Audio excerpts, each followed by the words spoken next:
I'm Dr. Claire Mason, a surgeon who thought I had all the answers: faith in science, control over life and death, and no need for God in a world I could rationalize. But all of that shattered the day I died on an operating table and found myself standing in an empty, glowing version of the town I grew up in. What I saw, who I met, and the truths I was forced to confront changed everything I thought I knew about life, love, and the grace I had spent my whole life running from. The morning of the surgery started like any other day, routine and uneventful. I liked it that way, predictable, controlled. After 20 years as a surgeon, I'd come to thrive on the balance of precision and authority. Control, after all, was my comfort zone. As I walked into the hospital, greeting nurses with a clipped nod and scanning my schedule on the tablet in my hand, I didn't think much about the fact that I would soon be on the operating table myself. Gallbladder removal, a simple procedure. In and out in a few hours, back to work in a few weeks. No complications, no surprises. That's what I told myself. Still, I felt the unease creeping in as they prepped me for anesthesia. The sterile smell of the operating room, usually a source of comfort, felt oddly suffocating. Maybe it was being on the other side of things, being the patient rather than the surgeon. I hated surrendering control, hated the vulnerability. But I was fine. Of course, I was fine. I made small talk with the nurse, tried to mask my unease with humor. "Don't mess up," I joked, though my voice felt strained. She laughed politely, but I saw the flicker of pity in her eyes, and it annoyed me. The last thing I remember was counting backward from 10. Then nothing. No gentle drift, no fading consciousness. Just an abrupt, jarring nothingness that seemed to stretch on forever. When I opened my eyes, I was standing in the middle of a street. At first, I thought I was dreaming. It was the town I grew up in, or at least it looked like it. But everything was off. The air shimmered like heat rising from asphalt, though there was no sun. The sky was a pale, silvery gray, featureless and oppressive. The buildings were familiar yet unsettlingly perfect, like an artist's rendering of my memories. The church I used to attend as a child stood at the corner, its white steeple piercing the eerie sky, but its doors were bolted shut, and the windows were dark. I couldn't hear a single sound. No birds, no wind, no hum of life. Just an unnerving, all-encompassing silence. "Hello," I called out, my voice trembling despite myself. The sound echoed strangely, as if the town itself were swallowing my words. Then I saw her. A little girl standing at the end of the street, her back to me. She was wearing a white dress, and her hair hung in dark, glossy curls. Something about her presence froze me in place. She didn't turn around, didn't move, but I felt an inexplicable pull, like she was the only real thing in this surreal landscape. My feet carried me toward her before I even realized I was moving. When I got closer, I noticed she was holding something in her hands, a small, worn book, a Bible. She finally turned to face me, and I stopped in my tracks. Her eyes weren't right. They weren't human. They glowed faintly, like embers, and I felt their weight settle on me, as though she could see straight through me, past my skin and bones, into the very core of who I was. "You're late," she said simply, her voice soft but unnervingly direct. "Late for what?" I managed to croak, though my throat felt dry, like I hadn't spoken in years. My heart pounded in my chest, though I couldn't tell if it was fear or the disorienting sensation that none of this made sense. "The door," she said, pointing down the street. Her small hand trembled slightly, as though she were holding back something enormous, something she couldn't fully explain. I followed her gaze, but the street ahead looked endless, fading into the same pale gray light that surrounded everything. "Where am I?" I asked, my voice cracking. "What is this?" She didn't answer. Instead, she opened the Bible, flipping through its pages until she found what she was looking for. She read aloud, her voice calm and rhythmic, like she'd memorized the words long ago. "Behold, I stand at the door and knock. If anyone hears my voice and opens the door, I will come in and eat with that person and they with me." "What does that mean?" I demanded, the unease rising into panic. What is this place? Why am I here? The girl tilted her head, regarding me with an expression that was equal parts pity and curiosity. You built this place, she said, brick by brick. I don't understand, I stammered, taking a step back. The shimmering air seemed to close in around me, heavy and suffocating. My chest tightened. This isn't real. It can't be real. Her gaze didn't waver. It's as real as you need it to be. Before I could respond, the ground beneath me shifted, and I stumbled, falling to my knees. When I looked up, the little girl was gone. In her place stood the church, its doors wide open now, revealing nothing but darkness inside. A chill ran down my spine as I realized the silence had changed. It was no longer empty. It was expectant. Somewhere deep in that darkness, something was waiting for me. The open doors of the church loomed in front of me, their dark expanse almost daring me to step inside. The air felt heavier now, each breath coming slower, shallower, as though the atmosphere itself resisted my presence. I hesitated, glancing back down the street, but the little girl was gone, and the rest of the town had faded into a dull haze. There was nowhere else to go. I stepped forward, my legs trembling beneath me. The moment I crossed the threshold, the temperature dropped sharply, and I shivered as the darkness enveloped me. The door creaked shut behind me, though I hadn't touched it. I turned, but there was no handle, no sign it had ever been open. My heartbeat thundered in my ears as I strained to adjust to the dim light ahead. The church interior was vast and empty, far larger than it should have been. Rows of pews stretched endlessly, disappearing into shadow. The stained glass windows, once vibrant with depictions of saints and angels, were colorless and cracked, as if drained of life.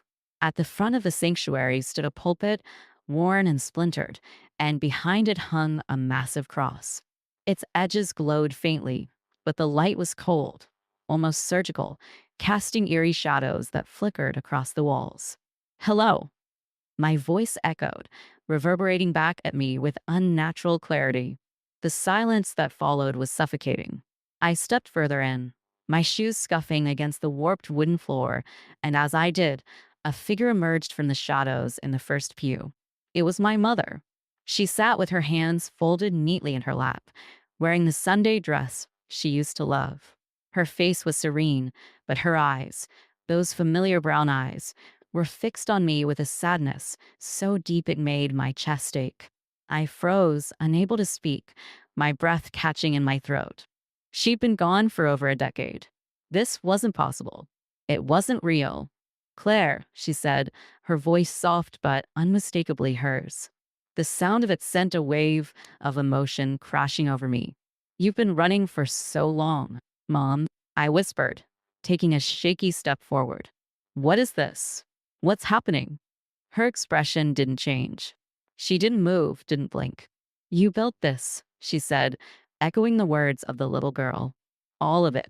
I shook my head, trying to keep the tears from spilling over.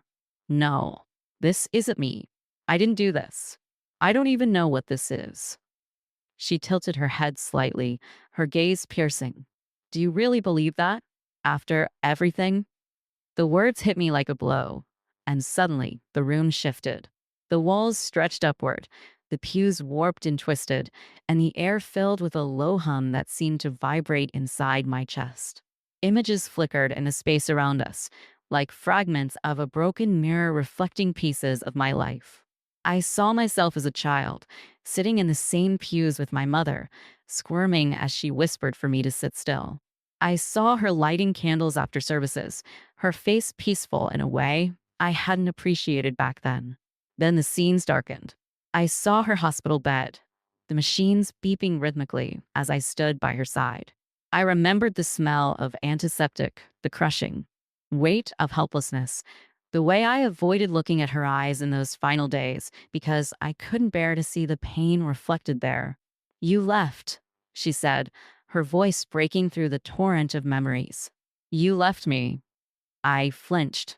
I didn't leave you. I was there. I stayed until the end. Her head tilted again, and her gaze sharpened. Your body was there, yes. but your heart had already gone. I opened my mouth to protest, but the words caught in my throat. She wasn't wrong. I'd buried my grief in work, in distractions, in the cold, clinical world of medicine where emotions were weaknesses to be controlled. I'd turned my back on the church, on God, on anything that demanded vulnerability. And deep down, I'd blamed her for it, blamed her faith for not saving her, blamed her for leaving me to navigate a world without answers.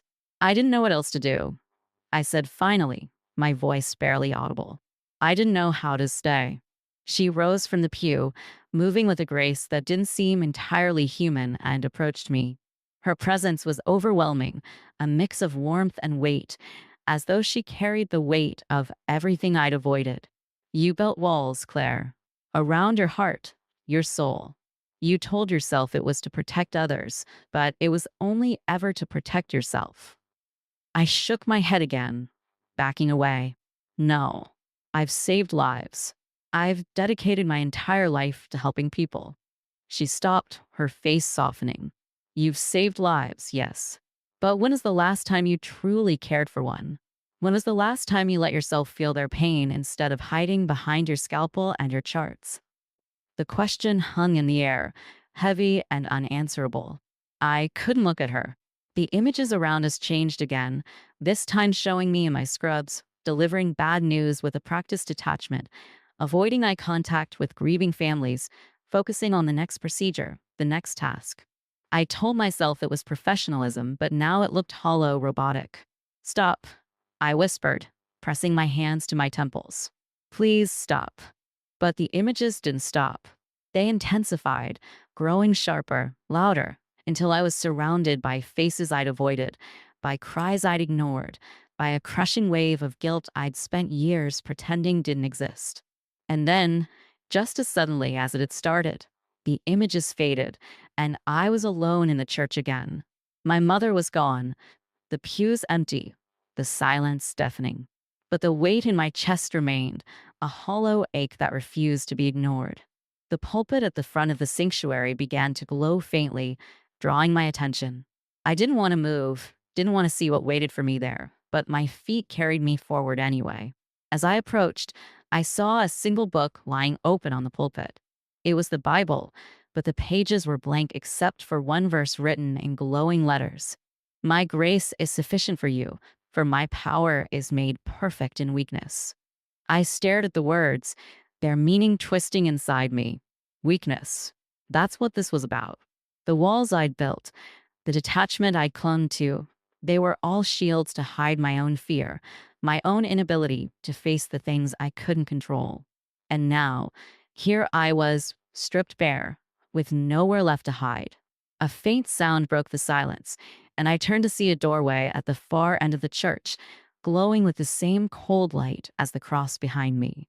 The air seemed to hum with expectation, pulling me toward it. My chest tightened as I realized this was the door the girl had mentioned, the one I was supposed to find. I took a step forward, the weight of the verse still pressing on me, and wondered if I was ready for what waited on the other side.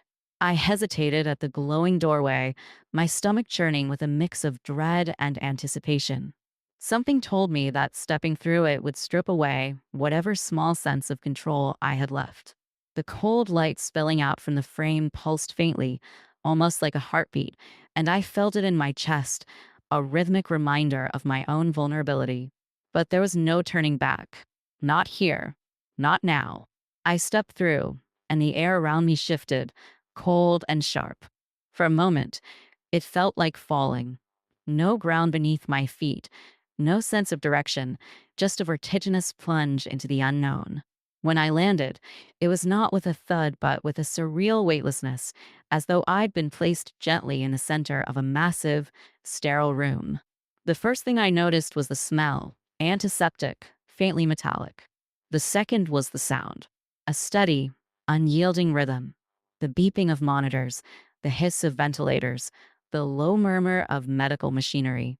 I was in a hospital, but not one I recognized. The walls were a harsh, clinical white, stretching infinitely in all directions. Beds lined the space, each one draped in shadow, the figures in them just out of focus. I walked forward slowly, the sound of my footsteps swallowed by the vastness around me. The first bed I approached held a young boy.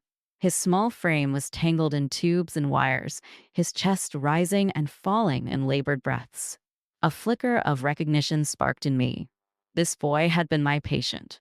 I remembered the way his parents had clung to each other in the waiting room, their faces pale with fear. I remembered the cold, practiced tone I'd used to explain his prognosis, the surgery I'd performed to save him. He'd survived, but I couldn't recall his name, couldn't summon the memory of his parents' relief. All I could remember was the procedure, clean, clinical, detached. You didn't see him, a voice said behind me, making me jump. I turned to see the little girl from before, her dark eyes locked on mine.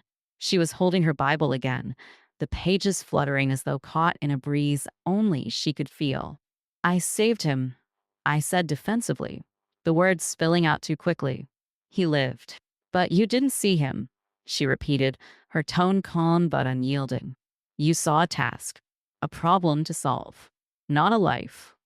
I opened my mouth to argue, but the boy's breathing hitched, and my focus snapped back to him.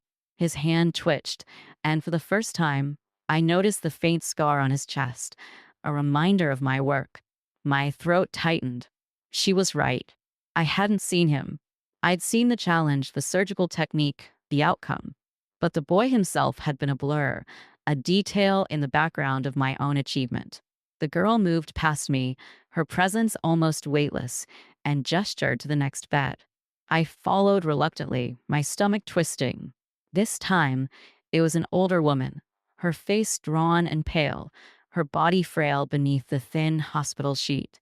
I didn't need to strain to remember her. Mrs. Nolan. She'd been my patient in the early days of my residency, a kind woman with a sharp wit and an infectious laugh. She'd joked with me during rounds, calling me doc in training and asking if I'd remembered to eat. But when her condition worsened, I'd avoided her room. I'd passed her off to other doctors, unwilling to face her decline, unwilling to let her kindness make me feel anything. She asked for you, the girl said softly, and the words hit me like a blow. In her final hours, she asked for you, but you weren't there. I felt the heat rise in my face, a mix of shame and defensiveness. I was busy, I said, the excuse hollow even as I spoke it. There were other patients, other priorities. There were always other priorities, the girl said, her gaze steady. You built walls to protect yourself, and those walls kept you from seeing the people right in front of you. The truth of her words cut deep, and I had no defense. I could see it clearly now, my detachment, my unwillingness to connect, my refusal to let myself feel. It wasn't professionalism. It was fear. Fear of failure, of grief, of my own inadequacy. And I'd let that fear dictate every interaction, every choice. The girl led me to the next bed, and my breath caught in my throat. It was my mother. She lay motionless, her face peaceful, her hands folded across her chest. The memory of those final days flooded back, vivid and raw. The sound of the machines, the sterile hospital light, the unbearable weight of knowing I couldn't save her. I'd stayed by her side, but I'd been distant, retreating into a shell of detachment to avoid the pain of watching her slip away. She forgave you, the girl said, her voice softer now. She forgave you long before you ever thought to ask. But you never forgave yourself. The tears came then, hot and uncontrollable, spilling down my cheeks as I sank to my knees beside the bed. I didn't know how. I whispered, my voice breaking. I didn't know how to forgive myself, or God, or anyone. The girl knelt beside me, placing her small hand on my shoulder. Her touch was both comforting and unbearable, as though it carried the weight of every unspoken truth I'd tried to bury. You don't have to know how, she said. You just have to let it happen. I stayed there for what felt like an eternity, the weight of my guilt and grief pressing down on me. But slowly, something shifted. The air around me grew lighter, the oppressive silence easing into something softer, more forgiving. The girl's hand remained steady, her presence a quiet reminder that I wasn't alone. When I finally stood, the hospital had changed. The beds were empty now, the walls less stark, the light warmer. The girl smiled faintly and pointed to a door at the far end of the room. It was different from the first, smaller and unassuming, but it pulsed with the same faint light. "It's time," she said simply. I looked at her, then back at the door. My chest tightened, but this time, it wasn't fear. It was something closer to hope. I didn't know what waited on the other side, but for the first time, I felt ready to face it. Taking a deep breath, I stepped forward, leaving the past behind. As I stepped through the next door, I braced myself for another plunge into the unknown, but this time, there was no falling sensation. I found myself standing in a hospital operating room, starkly lit, with a familiar gleam of stainless steel and a sharp smell of antiseptic. For a moment, I thought I was back in the world I knew, back in control. But then I noticed the strangeness. The monitors emitted no sound, their screens frozen with unreadable data. The room was still, eerily so, as if caught in a moment outside of time. In the center of the room stood an operating table, draped in blue sheets. A figure lay beneath them, and my stomach clenched as I approached. I didn't want to look, but something compelled me forward, my feet moving of their own accord. The light above the table flickered, casting shifting shadows that seemed to stretch and curl like living things.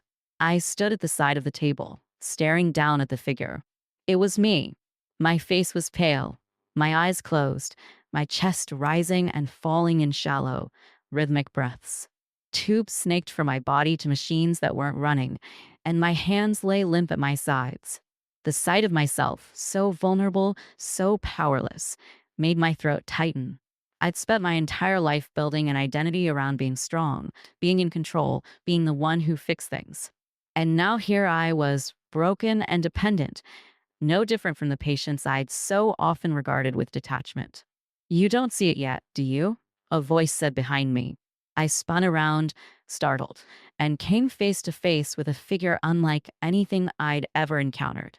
It wasn't the little girl this time, nor was it anyone familiar.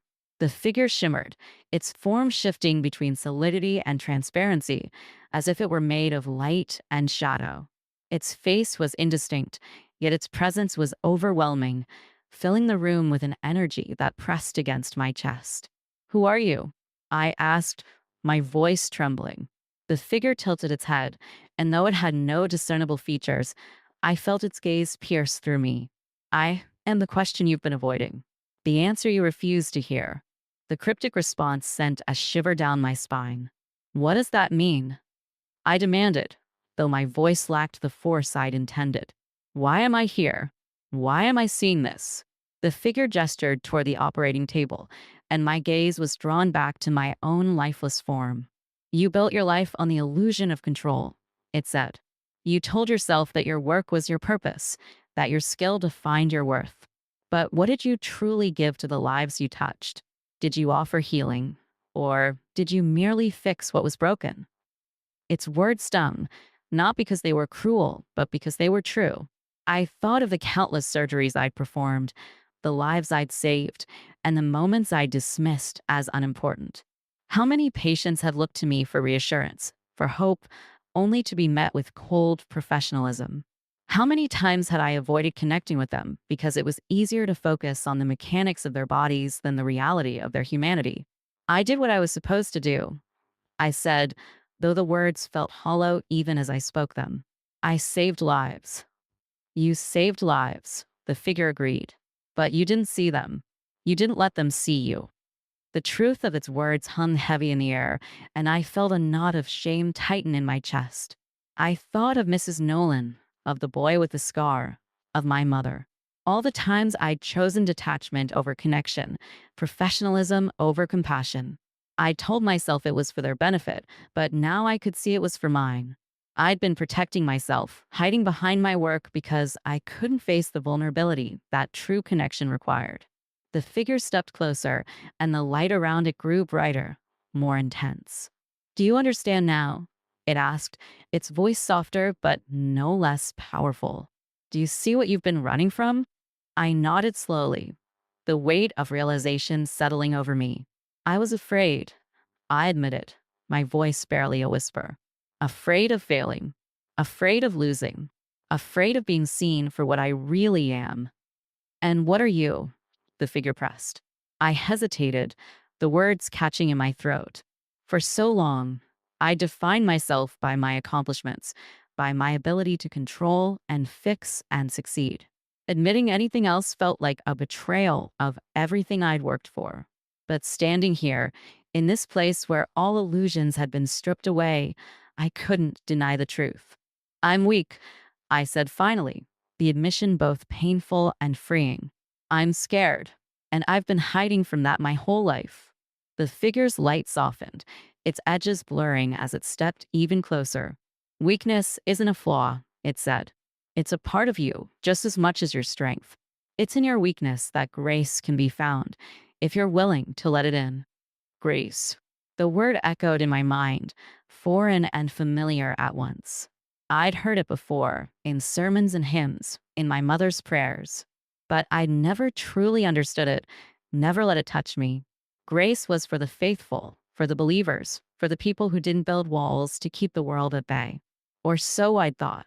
The figure reached out, its hand, or what I thought was a hand, hovering over mine. Are you ready to stop running? It asked. I swallowed hard, the knot in my chest loosening ever so slightly. I don't know, I said honestly, but I want to try. The figure nodded, its light pulsing softly. That's enough. The room around me began to shift, the walls dissolving into light, the operating table fading from view. I felt a pull, gentle but insistent, drawing me forward. I didn't know where I was going, but for the first time, I wasn't afraid. I was ready to face whatever waited ahead. The light around me faded, and I found myself standing on a familiar street. It was the neighborhood I grew up in, down to the cracked sidewalk that used to trip me up as a kid. The air was warm, filled with the faint smell of cut grass and summer rain. But the stillness I'd felt earlier in this strange place was still there. No sound of birds, no voices, no cars. It was as if the world was holding its breath.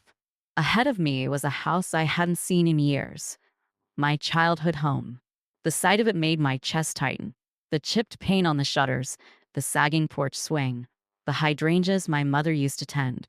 It was all exactly as I remembered. I hesitated on the sidewalk, my feet rooted to the spot. I wasn't ready to go inside, but something deep in my gut told me I had no choice. I took a slow, trembling breath and stepped onto the porch. The wood creaked beneath me, the sound unnervingly loud in the silence. The door was slightly ajar, a sliver of light spilling out from inside. I pushed it open, and the smell hit me first. The faint, comforting scent of my mother's lavender cleaner mixed with the warmth of baked bread. It was like walking into a memory. Inside, the house was exactly as I've left it when I moved out years ago. The couch was still covered in the faded quilt my grandmother had made, and the coffee table still bore the scratches from my clumsy attempts at arts and crafts. But something was different. It wasn't just the absence of my family, it was the weight of the space, the sense that this wasn't just a house, but a repository of something deeper. Something waiting for me. Welcome home, a voice said softly. I turned, my heart leaping into my throat. Sitting at the kitchen table was my mother. She looked younger than I remembered, her hair free of gray, her face unlined. She was dressed in one of her old blouses, the floral print familiar and comforting. She smiled at me, the kind of smile that always used to make me feel safe, no matter what was going on in my life.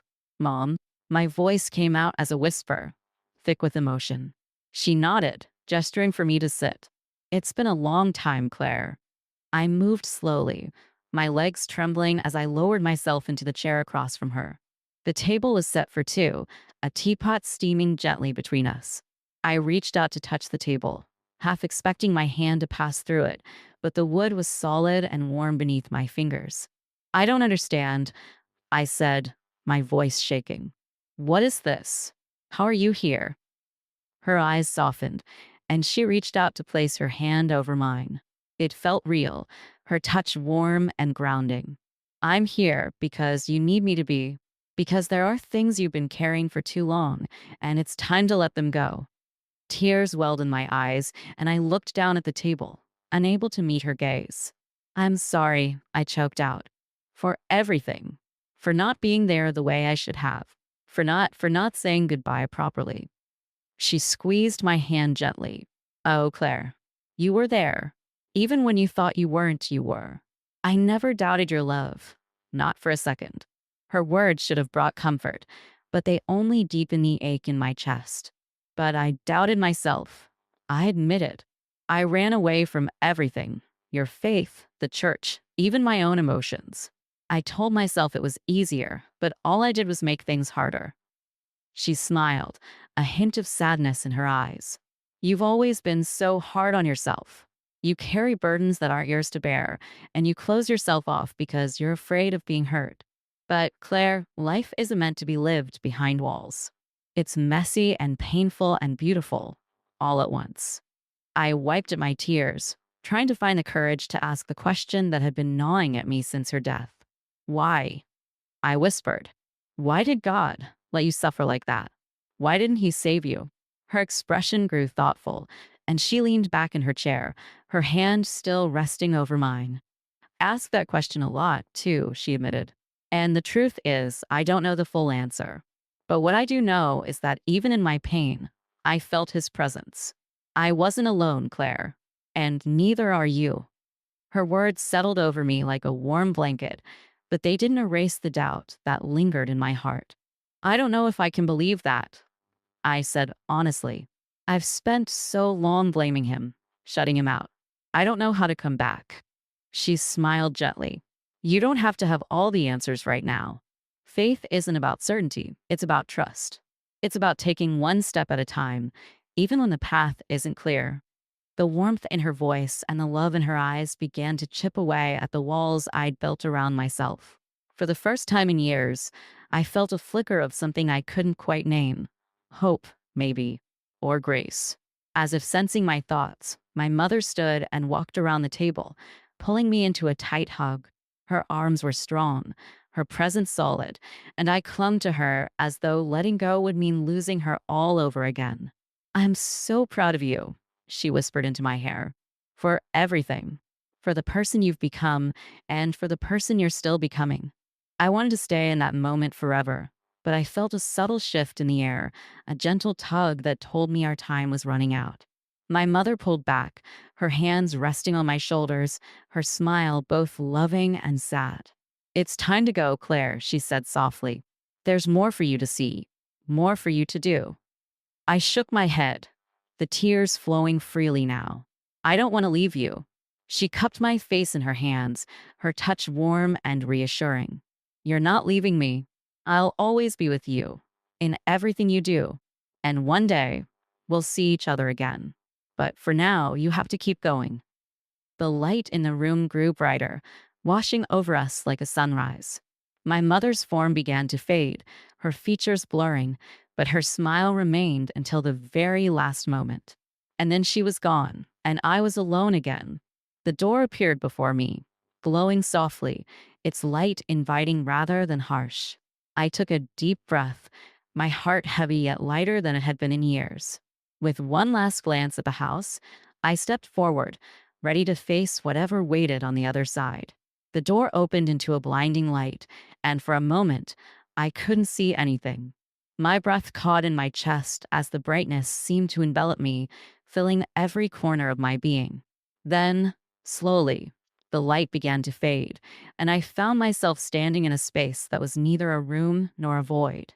It was endless yet intimate, filled with a soft glow that seemed to come from everywhere and nowhere at once. In the center of the space stood a figure, tall and radiant.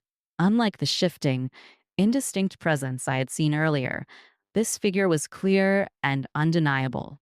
There was no mistaking who this was. Every fiber of my being told me I was in the presence of God. The realization hit me like a wave, and my knees buckled beneath me. I dropped to the ground, my head bowed, my heart pounding in my chest. For a long moment, there was silence, but it wasn't empty. It was alive, filled with a weight and a presence that pressed into every part of me. I couldn't speak, couldn't move, couldn't even think. All I could do was exist in the overwhelming reality of this presence. Claire, the voice finally said, and it wasn't a sound so much as a resonance. It filled the air around me, the ground beneath me, the very core of my being. Why do you kneel? I opened my mouth to respond, but the words wouldn't come. My throat was dry, my mind racing. Why did I kneel? Because I was in the presence of God. Because I was unworthy. Because I was afraid. All of those reasons seemed true, but none of them felt like enough. I don't know. I finally managed to whisper. I feel like I should. There was a pause, and then the voice came again, gentler this time. Stand, child. It took all my strength to push myself to my feet, and even then, I kept my head bowed, unable to meet the figure's gaze. But as I stood there, trembling, I felt something shift. The overwhelming weight began to lift, replaced by something softer, warmer. It was as if the light around me had seeped into my chest, filling me with a quiet peace. Do you know why you are here? The voice asked. I shook my head. No. I mean, I think I understand some of it. I've seen, I've seen my life, the mistakes I've made, the people I've hurt. I've seen how I've shut myself off from others, from you. But I don't understand why now. Why me? The figure stepped closer, and though its form was still radiant, I could feel an almost human warmth emanating from it. You are here because you were lost, it said simply, and because you are loved. The words struck me like a physical blow, and tears welled in my eyes. I don't deserve it, I said, my voice breaking. I've spent my whole life running from you. I've blamed you for everything, for my mother's death, for my failures, for all the pain I couldn't face. I've shut you out, and I've shut everyone else out too. The figure's light pulsed softly, almost like a heartbeat.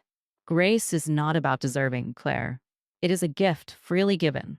You cannot earn it, and you cannot lose it. You can only accept it. I stared at the ground, the weight of those words sinking in. Grace. The idea had always seemed so abstract to me, something reserved for the devout, for the people who didn't doubt, didn't question. But standing here, in the presence of this love, I began to understand. Grace wasn't about being perfect. It wasn't about having all the answers. It was about being willing to let go of the walls I'd built around myself and trust in something greater. But I don't know how, I said, my voice barely above a whisper. I don't know how to let it in. The figure reached out, and though it didn't touch me, I felt its warmth envelop me like a gentle embrace. You have already begun, it said. You chose to see. You chose to listen. And now you must choose to return. The word hit me like a jolt. Return. I looked up for the first time, meeting the figure's gaze, or what I thought was its gaze. The light was too bright to make out eyes or features, but I felt its focus on me, steady and unyielding. Return. I asked, my voice trembling. You mean go back? Yes, the figure said. There is still work for you to do. Still love for you to give and receive. Still lives for you to touch. A lump formed in my throat. The idea of going back, of leaving this place, filled me with a deep ache. Here, in this space, there was no pain, no fear, no doubt. There was only love. The thought of stepping back into the world, with all its chaos and uncertainty, felt overwhelming. But what if I fail again? I asked. What if I go back and make the same mistakes? What if I can't live up to any of this? The figure's light grew brighter, and its presence seemed to surround me completely. You will fail, it said, not unkindly. You will stumble and you will fall, but you will not be alone. I will be with you, as I have always been, and you will rise again, stronger each time. The tears spilled over, and I nodded, though my heart still felt heavy. Okay, I said finally. I'll go back. I'll try. The figure's light softened, and I felt a warmth in my chest that I hadn't felt in years, perhaps ever. That is all I ask, it said. Go and live with love. The light around me grew brighter and brighter until it was all I could see, all I could feel. For a moment, I felt as if I were floating, weightless and free. Then, slowly, the light began to fade, and I felt the pull of something familiar, the steady rhythm of a heartbeat, the hum of machines, the warmth of my own body. I opened my eyes to the harsh fluorescent light of the hospital operating room. Voices buzzed around me, panicked and urgent, but all I could focus on was the sensation of my own breath filling my lungs. I was alive. I was back. As I lay there, tears streaming down my face, I whispered a single word, so soft I wasn't sure anyone else could hear it. Grace.